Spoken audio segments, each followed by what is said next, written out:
주 안에 굳게 서서 항상 기뻐하십시오.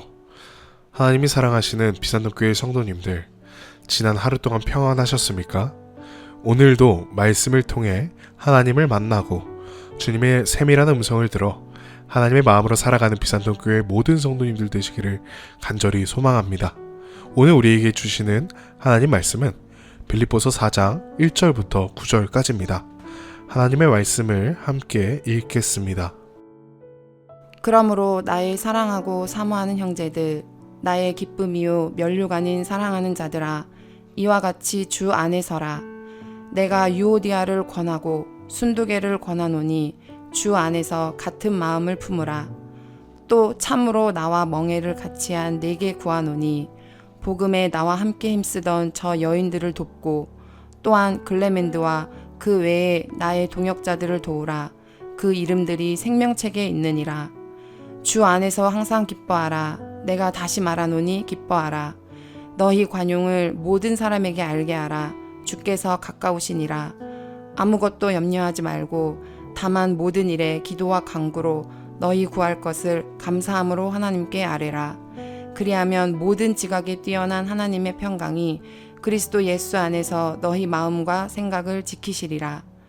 끝으로 형제들아, 무엇에든지 참되며 무엇에든지 경건하며 무엇에든지 옳으며 무엇에든지 정결하며 무엇에든지 사랑받을 만하며 무엇에든지 칭찬받을 만하며 무슨 덕이 있든지 무슨 기름이 있든지 이것들을 생각하라. 너희는 내게 배우고 받고 듣고 본 바를 행하라. 그리하면 평강의 하나님이 너희와 함께 계시리라. 아멘. 기도하겠습니다.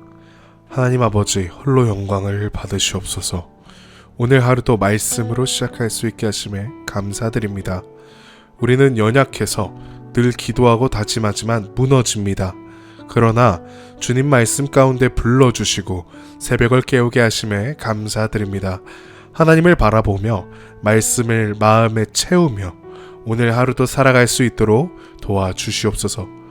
예수님의 이름으로 기도드렸습니다. 아멘.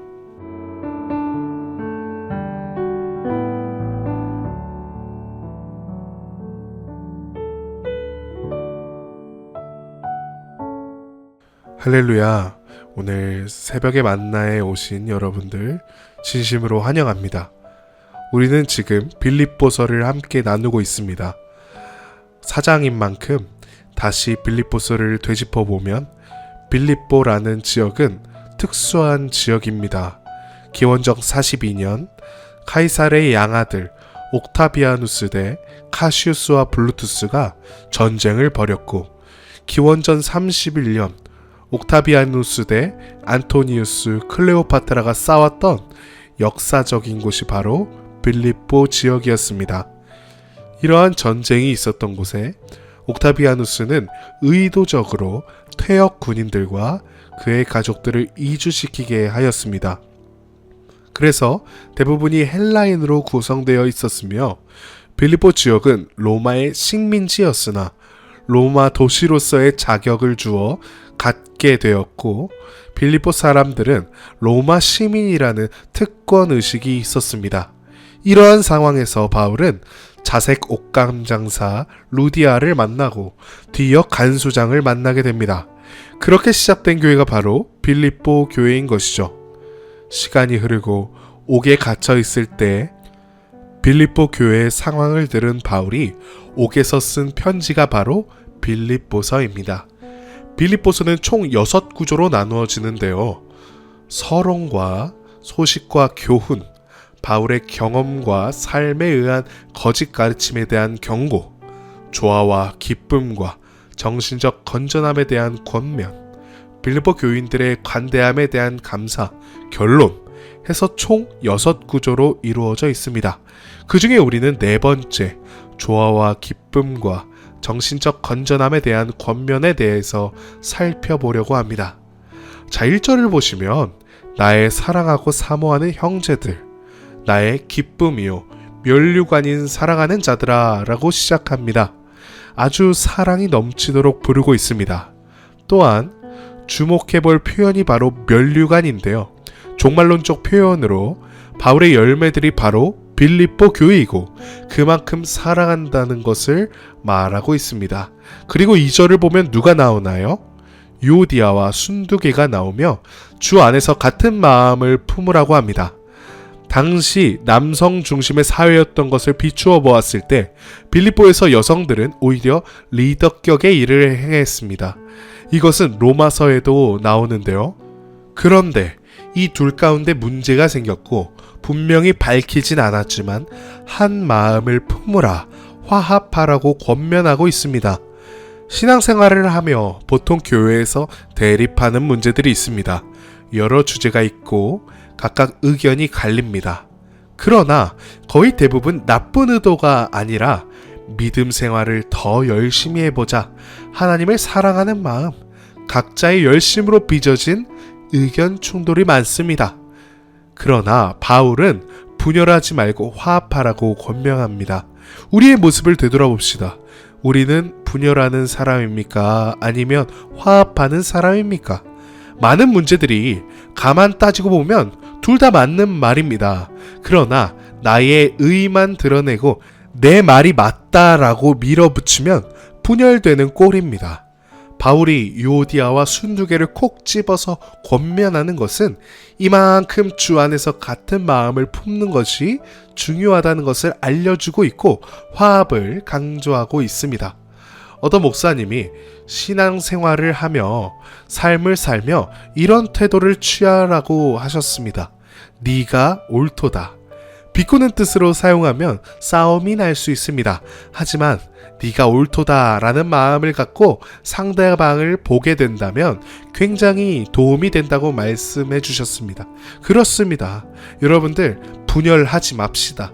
화합합시다. 인정합시다. 같은 마음을 품읍시다.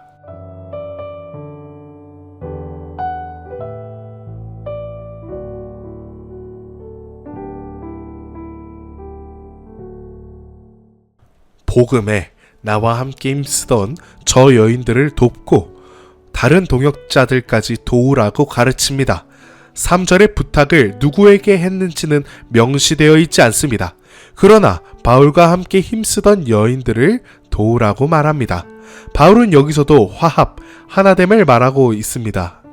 만일 우리 형제가 아프다고 하면 모른 척 하십니까? 아니면 걱정해주고 약을 사가지고 온다든지 기도를 해준다든지 여러 방법으로 돕지 않습니까?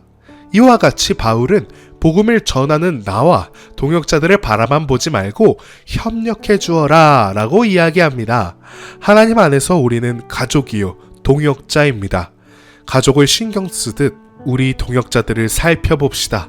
그 전에 전제되어야 할 것이 있습니다. 바로 복음에 힘쓰던입니다. 물론 우리는 모든 교회의 가족을 사랑으로 돌보아야 합니다. 하지만 복음에 함께 힘쓰던 사람들을 더욱더 도와야 한다는 것입니다. 복음에 힘쓰는 게 무엇입니까? 노방전도만을 뜻하나요? 오늘 내게 주어진 하루를 그리스도인의 향기를 뿜으며 살아내는 것, 하나님의 영광을 보이는 삶을 사는 것, 교회가 교회되도록 힘써 기도하고 사역하는 것이 바로 복음에 힘쓰는 일 아니겠습니까? 이런 모든 분들을 우리가 보고만 있지 말고 도와야 한다는 것입니다. 청소를 도우는 방법은 음료수를 사오는 것도 있지만 더욱 근원적인 방법은 같이 청소하는 것입니다. 사랑하는 비산동교회 가족 여러분들, 복음에 힘씁시다. 하나님을 전합시다. 그리스도인답게 살아갑시다. 힘써 기도하고 사역합시다. 그런 저와 여러분들이 되기를 간절히 소망합니다.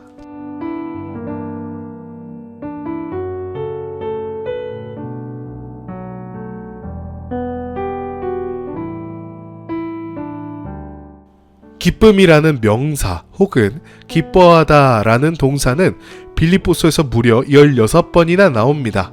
바울은 고난과 죽음에 직면하고도 기쁨이라는 말을 하였습니다. 모든 순간 기뻐하라고 하였습니다. 심지어는 자신이 옥에 갇혀 있음에도 기뻐하고 있습니다.